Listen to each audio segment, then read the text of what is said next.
मुख्यमंत्री एकनाथ शिंदे लवकरच कोल्हापूर शहराच्या हद्दवाढीची घोषणा करतील. पालकमंत्री हसन मुश्रीफ यांची स्पष्टोक्ती. शासकीय विश्रामगृह इथं महापालिकेच्या अधिकाऱ्यांसमवेत घेतली आढावा बैठक. शहरालगत असलेली 6 गावं पहिल्या टप्प्यात घेऊन लवकरच हद्दवाढ करण्यात येईल. त्याचा आदेश काढण्याबाबत मुख्यमंत्री एकनाथ शिंदे यांच्याशी चर्चा केली आहे. या आदेशाची घोषणा त्यांच्याकडून होईल असं सांगत पालकमंत्री हसन मुश्रीफ यांनी हद्दवाढीबाबत पुनरुच्चार केला.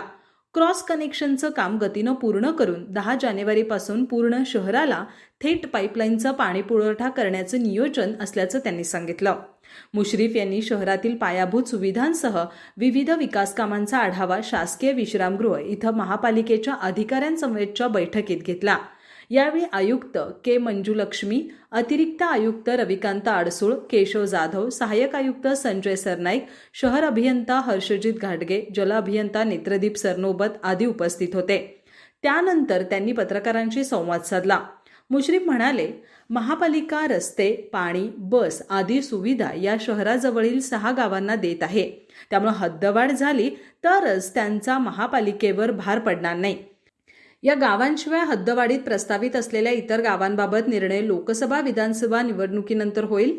हद्दवाढ होईपर्यंत शासनाकडून जादा निधी आणून शहर विकासासाठी प्रयत्न करणार आहे. 100 कोटींच्या निधीतून होणारे रस्त्यांच्या कामाचं उद्घाटन आणि थेट पाईपलाईनच्या कामाचं लोकार्पण मुख्यमंत्री शिंदे यांच्या हस्ते करण्याची राज्य नियोजन मंडळाचे कार्यकारी अध्यक्ष राजेश क्षीरसागर यांची इच्छा आहे.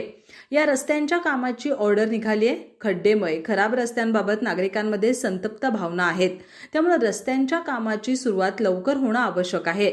थेट पाईपलाईनचं पाणी अद्याप संपूर्ण शहराला मिळत नाही. ते लवकरच मिळेल.